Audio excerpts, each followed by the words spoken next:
Welcome, ladies and gentlemen, to the Ask ServiceMonster show, where you've got questions about your service business, and we've got your answers.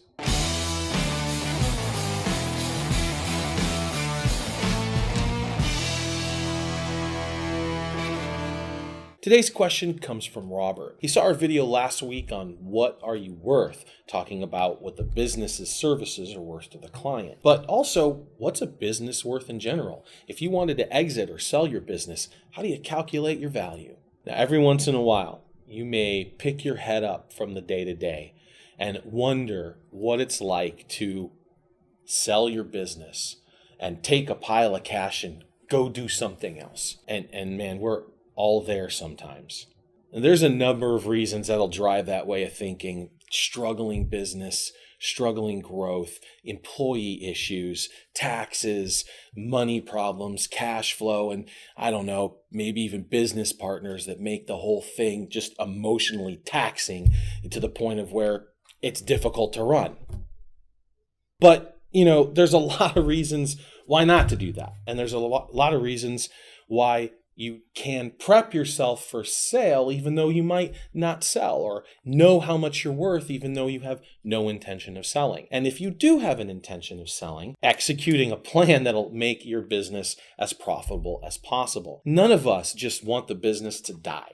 If something were to happen to you, whether it's a disability or death, dismemberment, like whatever gruesome picture you want to paint, and your business shuts down after the blood, sweat, and tears that you've put into it, it's not a fun thing to think about. Or if you want to retire and live straight off Social Security, are you planning for what's going to happen in those 10 years, 20 years, 30 years down the road? You're building a business, you're an entrepreneur, so a lot of this stuff is on you. Your health insurance and that stuff is on you. Your life insurance is on you, and your retirement is certainly going to be up to you. So how are you planning on exiting? Are you thinking about exiting? Have you thought about exiting your business? How are you going to do that? Obviously, shutting down is the worst way to go, so we don't want that, but that is certainly a way to exit your business. Handing over the torch is another popular method. So if you have family in the business and then transferring ownership to another family member, that is certainly something that I've seen done successfully. And maybe the senior person gets out,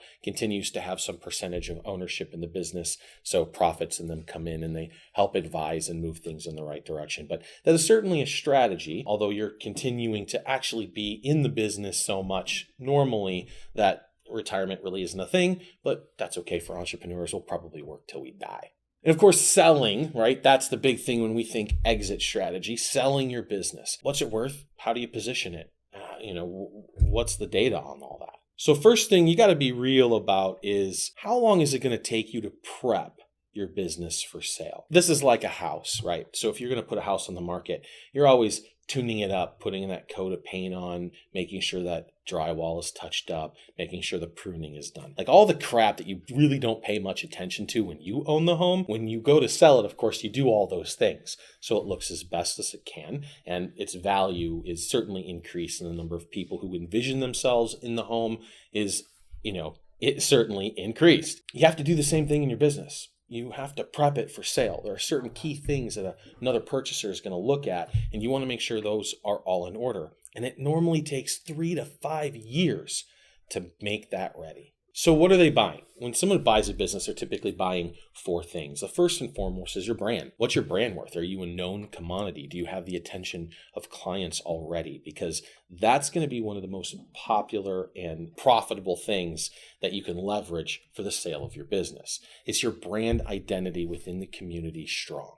Number 2, the books, your accounting, and your CRM. Yes, they will be looking for a customer database, and QuickBooks doesn't cut it. If all you have is QuickBooks, devalued. If you have QuickBooks, but it's really shoddy, devalued. You're going to keep taking hits the more your books are not in line with what your business is actually doing, so that other people can figure it out and determine what the bottom line really looks like. 3, equipment. I've got $100,000 in equipment. No one cares. Yeah, there's some value there, but what can you get for that on Craigslist? It's not really what the part of your business that is your business that means anything. This should clue you in, right? Just because a dude's running a party doesn't mean he has a illegitimate business. I've seen those guys turn high profit margin with high value and do very well and use that to then catapult themselves up to additional products and services like a hot water extraction unit.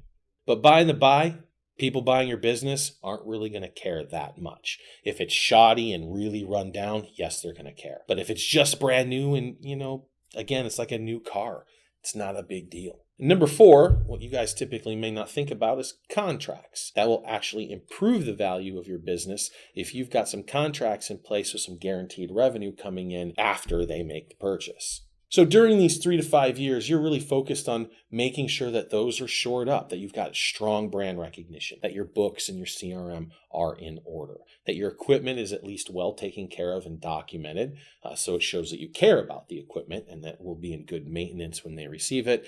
And any contracts that you have or you're going to start to establish, whether they're residential or they're commercial, won't matter. It's the recurring revenue that's important. So another thing that you can do in prepping your business for sale and growth is consolidation. I've seen this work only a few times because there's only been a few people brave enough to do it. And that is where you get together with your competition. And I mean your real competition, the people that are going after the same level of clients as you. And you say, hey, there is enough food to go around. Why don't we bring our forces together? That could be pretty powerful if you do that 2 or 3 times and you consolidate those units into one conglomerate running 10, 12 trucks. And knowing the knowledge and the arcane knowledge and the client database and the books of those 3 companies together can put together a very attractive package and create a brand recognition in your geographic area very quickly. Obviously, if you're doing that with a 5-year plan to then sell, better get on the ball, but that'll certainly increase the overall exit amount that you get when you guys sell the business. All right, so let's talk about price. What are you guys going to get for a service business? You're going to start at an uncomfortable spot. It's 4 times EBIT, earnings before interest and tax. EBITDA, if you're in the know, you can go look that up what the extra "duh" means. But essentially, it's just your top line revenue. What are you looking at there?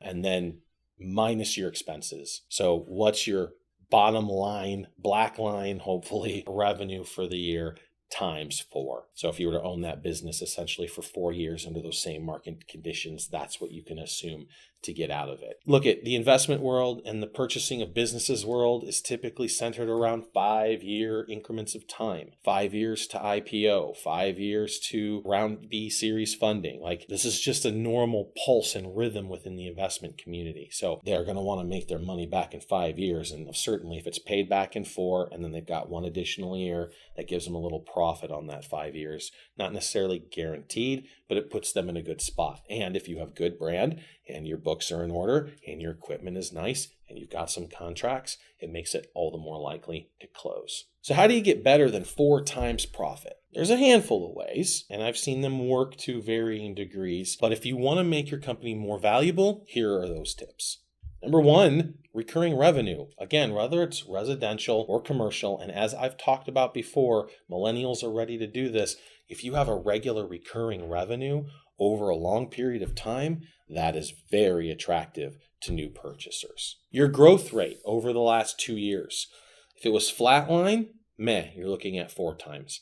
If it's declined, you're going to get less, if anything at all. If you're getting a growth rate of, let's say, 20% or more, that's kind of a sweetheart target deal, and they'll be all over that. And then you're looking at 6 or up to 8 times earnings if you have everything else in place. So business growing that fast over a 2-year period of time is something that a buyer would be very interested in. Of course, long-term deep brand recognition is going to increase your value as well. And nothing on the list about increasing value has to do with equipment. So buying the best equipment versus a good used unit versus a trashy unit really doesn't have any bearing on the value of your business. So how do you find a buyer? How do you go about finding somebody that might be interested in a transaction that could cost as much as $1 million, $2 million?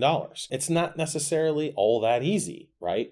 But anyone can be a buyer. Employees, former employees, vendors, clients, prospects. Literally, there could be a buyer anywhere, and that makes it hard because they're so unlikely to be a buyer, but they're so likely to be anyone that how do you target those people? Understanding the mindset of the buyer might help. There's typically two types of buyers, strategic and financial. So the strategic buyer has a long-term game plan that maybe include a half a dozen different businesses or a half a dozen different moves to the end goal. And owning a cleaning company might be part of that strategic plan. So those strategic buyers are going to hold a little more value in the model than just somebody who's looking at it from a financial game, but it's got to fit right in with their plan. The financial buyer is all about the bottom line. They're going to want to ensure that within 5 years, their investment has paid off and started to pay them dividends, and they've had to do not much more than maybe plugging in a few people. You'll occasionally find a competitor to buy from, and that's certainly a good place to start. They're both strategic and financial in their motives, but it's a good place to go to. But you're also tipping your hat. So if you're worried about being, cloak and dagger, then obviously that's going to feel uncomfortable. For somebody like ServiceMonster's hugely transparent, that might not be an issue. Are you a well-known brand? Part of finding a buyer may exist in your community. If somebody knows that you're a household name within the community, man, there's just a lot more people that might be interested in taking a look and having that conversation. Now, once you find a buyer, right? Vet them like you would an employee maybe. Understand that you're about to have a long relationship, even if it's just the sell with this individual, and you're taking your business kind of off the market during this time. It's going to take 9 months on average to close this deal. And there's different ways to arrange it too. Don't get stuck in thinking that, this is like a house and they're going to get a loan and you're going to get a big check. There's a handful of ways you can structure it however you want. It could be a down payment with your involvement and cash out over time. It could be part of the profits over the next few years to ensure the investors actually going to be making money while you wind down and get out. There's a million different ways that you can structure that deal. So this person that you're going to work with, first of all, do they have the wherewithal to pull it off? Do they have the finances to pull it off? Are they going to be, smart about how they approach this, especially if you're in it for the long term? What's going to happen if they tank it and you're still out half your earnings? It's not going to work. So get to know the person and vet them. Don't just let anyone in because they're willing to talk to you about writing you a check. Payday comes. Let's just say you sold it outright and you got a check, right? $250,000 business, 4 times earnings, you get $1 million. Congratulations. Now what? You're an entrepreneur, right? Take what you've learned, leverage what you know, and if you're not generally retiring, time to go all over again. All right, guys, wrapping up. 3 things. Number 1, take the time to prep your business for sale. And it's just a good practice to do anyways, like the house. You always want your business to look shiny and be running efficiently. Number 2, be realistic about your sale value. Too many guys get caught up in the fact that they're going to make $10 million, realizes a check's more like $1 million, and then just really pissed off about that. Be realistic. A service business is only worth what you're putting into it. And number 3, find a buyer before you shut down. Until next time, subscribe to our YouTube channel, go check out the demo, give us a call.